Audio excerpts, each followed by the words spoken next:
ఏంది ఓన్లీ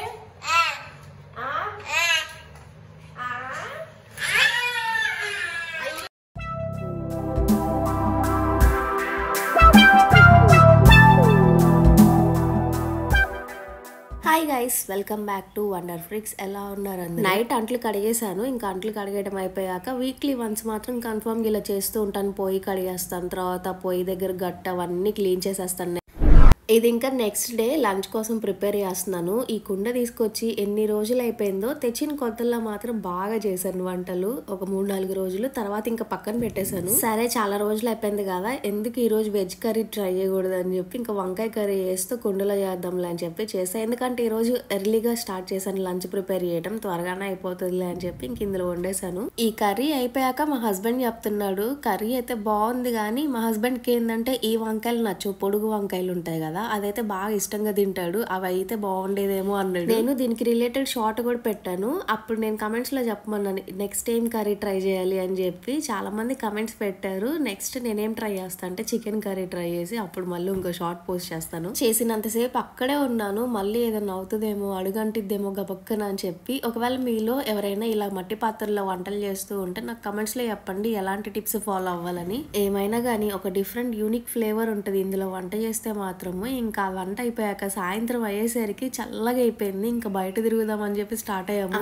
ఏముంది త్వరగానే పోతుందిలే, ఊరికి గాలి కొడుతుందిలే అని బయటకు వెళ్ళాం. బండి కూడా రిపేర్ చేయించుకోవచ్చు. చాలా రోజులు ఉండి అవ్వట్లేదు అసలు ఆ బండి పని. బయటకు వెళ్తేనేమో మా మెకానిక్ షాప్ లేదు. ఇంకా సరే తిరుగుదాంలే, ఎలాగో వచ్చాం కదా అని ఇంకా వెళ్ళాము. ఈ ఎండలకి కొంచెం ఒక చిన్న రిలీఫ్ లాగా అనిపించింది ఇలా కాస్త చల్లగా అయ్యేసరికి. ఇంకా బయట తిరిగి వచ్చాం కదా, ఇంకా ఇలా రైల్వే స్టేషన్ వైపు నుండి వస్తుంటే ఎప్పుడెప్పుడు మనం కూడా ట్రావెల్కి వెళ్తామా అన్నట్టు ఉంటది. ఆ గాలికి మట్టి కళ్ళల్లో కొడతా ఉంది, అంత గాలి వస్తుంది అనమాట. ఇంకా సరే అని చెప్పి ఇంటికి వచ్చేసాము. ఇలా గాలిలో బయట మళ్ళీ సడన్ గా వర్షం పడితే ఇరుక్కుపోతామని.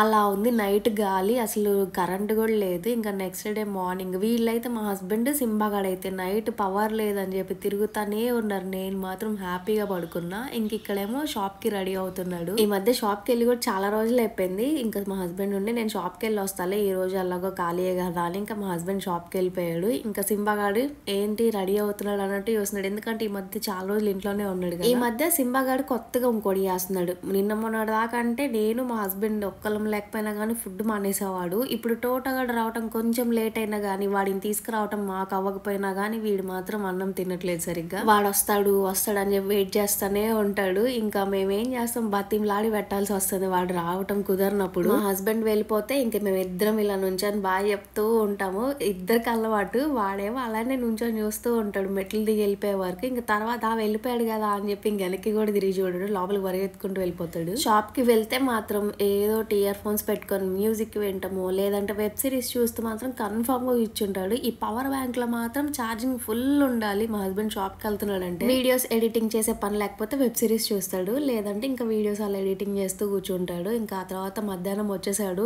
3 కల్లా వచ్చాడు అనమాట. ఇంకా అంతలోకి నేను లంచ్ కూడా ప్రిపేర్ చేస్తాను. నేను అప్పటికి 4-5 టైమ్స్ కాల్ చేస్తే అప్పుడు వచ్చాడు, లంచ్ ప్రిపేర్ అయింది, త్వరగా రా అంటే. ఇంకా సాయంత్రం ఇలా ఇంటి ముందు ఫుల్ గాలికి ఇలా మట్టి వచ్చి పడింది. అసలు మార్నింగ్ కడిగేద్దాం అనుకున్నాను, ఇంట్లో కూడా ఫుల్ దుమ్ము వచ్చింది ఆ గాలికి. ఇల్లంతా క్లీన్ చేసరికి సరిపోయింది టైం. ఇంకా సాయంత్రం గడగొచ్చి ఇలా వదిలేసాను. ఇంకా బయట తిరుగుతా ఉంటే సింబాగాడు తిరుగుతూ ఉంటాడు, మేము అటు ఇటు తిరుగుతూ ఉంటాము. ఆ మట్టి అంతా మళ్ళీ ఇంట్లోకి వస్తుందని కడిగేస్తున్నాను. 3 బకెట్స్ నీళ్లు పట్టినాయి అదంతా కడగటానికి. ఈ చివరి నుండి ఆ చివరికి కడగాలి. మళ్ళీ సగం కడిగితే మాత్రం ఆ మట్టి మళ్ళీ వస్తుంది, ఏం యూజ్ ఉండదు. సగం కడుక్కొని మన ఇంటి ముందు వరకు అని మొత్తం కడిగేస్తాను నేను ఎప్పుడెప్పుడు ఇదంతా క్లీన్ చేయటం అయిపోతే సింబాగాడు వెళ్ళి ఆ తళ్ళ పడుకుందామని వెయిట్ చేస్తూ ఉంటాడు. ఇంక ఇది కడిగేసాక కాసేపు డోర్ వేస్తే ఆరిపోయాక ఇంక అప్పుడు వాడిని వదులుతాం మేము.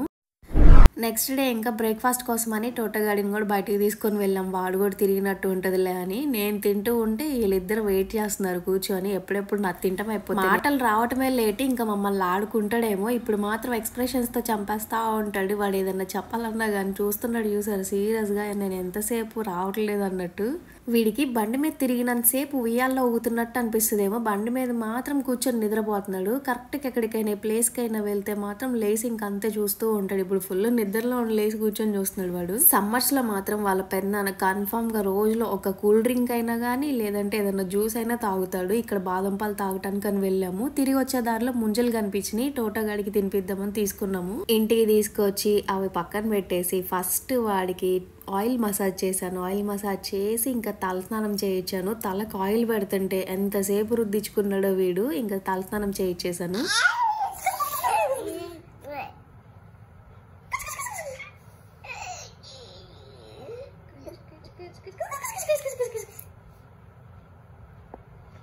చాంగా అరుస్తున్నావండి, తుడుచుకో, ముందు తుడుచుకో. రైట్ రైట్ రా.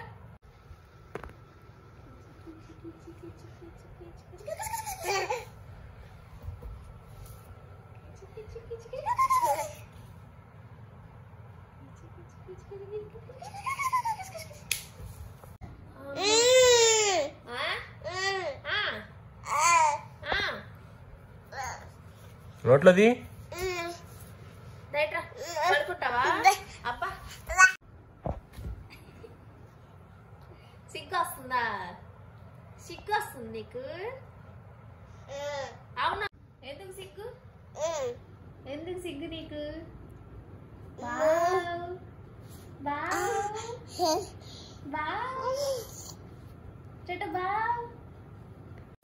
స్నానం అయిపోయింది కదా, ఇంకా పడుకుంటాడు అని పాల డబ్బా ఇస్తే దాని పక్కన పడేసి ఇంకా వాడు ఆటలు అలా ఉన్నాయి. నుంచుంటున్నాడు ఈ మధ్య, కొంచెం బెడ్ మీద నుంచొని చూపిస్తున్నాడు, నేను ఇలా నుంచుంటున్నాను చూడండి అన్నట్టు. వాడేమో పడుకోవట్లేదు. ఇంకా నాకు వంట చేసే పని ఉందిలే అని ఇంకా అలా వాకర్లో వేసేసాము. అటు ఇటు తిరుగుతా వాడే ఉంటాడు లేని. వాకర్లో వేయకపోతే మాత్రం ఏదోటి చేస్తూ ఉంటాడు సైలెంట్ గా పక్కకి వెళ్ళి. మా హస్బెండ్ ఏమో చికెన్ మ్యారినేట్ చేసి పెట్టు, కర్రీ అయినా కానీ ఏ రెసిపీ అయినా కానీ చికెన్ మ్యారినేట్ చేసి ఒక 15 minutes అయినా ఫ్రిడ్జ్ లో పెడితే కొంచెం మెత్తగా ఉడుకుతుంది ముక్క అని చెప్పి చూసాడంటే ఎక్కడో రీల్లో. ఇంకా అలా చేయమని చెప్తున్నాడు. ఇంకా సరే అని నేను కూడా మ్యారినేట్ చేసేద్దామని ఇంకా చికెన్ మొత్తం కడిగేసాడు. మా హస్బెండే కడిగేయమని చెప్పా, ఎందుకంటే చికెన్ ఎక్కువ ఉంటే మాత్రం నేను కడగను, మళ్ళీ స్మెల్ వచ్చేస్తుంది అని చెప్పి తను కడిగితే నీట్గా కడిగేస్తాడు. ఇంకా పక్కన కూర్చొని ఇంకా వాడు అంతే అరుస్తా ఉంటాడు. వాడిని పట్టించుకోవాలి ఫస్ట్ మనం. వీడు నడవటం స్టార్ట్ చేసి సింబగాడితో ఆడుకుంటూ ఉంటే ఇంకా అప్పుడు హ్యాపీగా వదిలేయవచ్చు. ఇప్పుడు ఏంటంటే సింబగాడికి కూడా భయం వేస్తుంది, వీడు చిన్నోడు కదా, వాడి దగ్గరికి వెళ్తున్నా కానీ సింబగాడు దూరంగా ఉంటున్నాడు. నాన్ వెజ్ లవర్ మన తోట గారు, ఎందుకంటే వాడికి చికెన్ కలుపుతుంటేనే చూస్తున్నాడు. ఇంకా చికెన్ కర్రీ అయిపోయాక తిన్నాడు, పీసెస్ వరకు పెట్టా కొంచెము.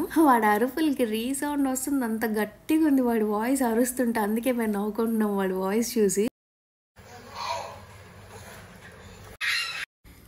పెరుగు నిమ్మకాయ అవన్నీ వేయాలి. మొత్తం ఉప్పు కారం పసుపు ధనియాల పొడి అన్నీ వేసేసాను. చికెన్ మసాలా మొత్తం కలిపేసా, కొత్తిమీర పుదీనా కూడా. ఇంకా పెరుగు అవన్నీ కలిపేసి ఇంకా ఫ్రిడ్జ్ లో పెట్టేయడమే కాసేపు. ఎటు వెళ్తే అటు రావాల్సిందే. వాడిని కింద వెళ్తే ఒక బాధ, వాకర్ లో ఉంటే ఒక బాధ. ఆ వాకర్ నా వెనకే వస్తూ ఉంటాడు, ఇక్కడ వేసి పొడుస్తూ ఉంటాడు. వాడు వచ్చే ఫ్లోకి అదేం భలే గట్టిగా గుచ్చుకుంటుంది. వాళ్ళ పెద్దనాన్ని ఇంకా పక్కకు వెళ్ళటానికి ట్రై చేస్తున్నాడు. అప్పటికి నాకు 2 సార్లు పండి షార్ట్స్ ఆ వాకర్ వల్ల. వాడు ఏంటంటే నేను వెళ్తున్నా అని చెప్పి ఫుల్ ఎక్సైట్మెంట్ లో నా వెనక పరిగెత్తూ ఉంటాడు కదా, నేను ఒక్కసారి ఆగగానే వచ్చి నాకు తగులుతూ ఉంటుంది. అదేమో రోజు వండమన్నా కానీ మా హస్బెండ్ రెడీగా ఉంటాడు చికెన్ వండితే తినడానికి, అంత ఫేవరెట్. మొన్న కమెంట్స్ కూడా చూసారు, మీరు ఎప్పుడు చికెనే వండుకుంటారు మటన్ తినరా అని. మేము అసలు మటనే తినము, ఆల్వేస్ చికెనే. మాకు మాత్రం మటన్ ఎప్పుడైనా తినాలంటే ఏదో రేర్ ఒక్కసారి అలా తెచ్చుకుంటాము, అది కూడా మొత్తం తినము, ఓన్లీ గ్రేవీ వరకే, పీసెస్ మాత్రం వదిలేస్తాము. ఎండాకాలం వచ్చిందంటే వెయిట్ చేసేది మెయిన్ ఈ ముంజల కోసము, మామిడికాయల కోసం. మామిడికాయలైనా కొంచెం దొరుకుతాయి కానీ ఈ ముంజలు ఎక్కడ పెడితే అక్కడ దొరకట్లేదు ఈ మధ్య. అది కూడా ఇలా బయటకు వెళ్ళేటప్పుడు మళ్ళీ తిరిగి ఇంటికి వెళ్ళేటప్పుడు తీసుకుందాంలని చూసి వెళ్ళామంటే మళ్ళీ రిటర్న్ వచ్చేటప్పుడు అసలు ఉండవు, త్వరగా అయిపోతాయి పెట్టారంటే. ఇంకా సరే ఉన్నాయి కదా అని ఈ రోజు తీసేసుకున్నాము. చాలా బాగుంది టేస్ట్, కాకపోతే ఎక్కువ అందులో రసం లేదు. నేను తింటూ తోటగాడికి కూడా పెట్టాను, వాడేందో సరిగా తినలేదు, కొంచెం తిన్నాడు అంతే. ఇంకా చికెన్ కోసం అల్లం వెల్లుల్లి పేస్ట్ కావాలైతే వెల్లుల్లిపాయలు ఒలుస్తుంటే వచ్చి కూర్చొని చూస్తున్నాడు పక్కన. ఎంతసేపటికి పడుకోవట్లేదు. ఇంకా నాకు కిచెన్ లో పని ఉందిలే అని ఇంకా వాళ్ళ పెద్ద దగ్గర వదిలేసాను. నేను కిచెన్ లో ఉంటే వీడు మాత్రం ఏడుస్తున్నాడంట. మా హస్బెండ్ ఏమో నువ్వు రా అంటాడు, వంట అవ్వదులే నువ్వే చూసుకొని ఇంక వదిలేసాను. ఇంకేదో ఇలా ఆడిపించి పడుకోబెట్టేశాడు. ఇంకా నేను వంట సగం అయిపోయేసరికి వచ్చేసరికి వీడు కూడా నిద్రపోతా ఉన్నాడు. ఇంకా సాయంత్రము ఇంకా బయట తిప్పుతా ఉంటాం ఇలా వాకర్లో వేసి.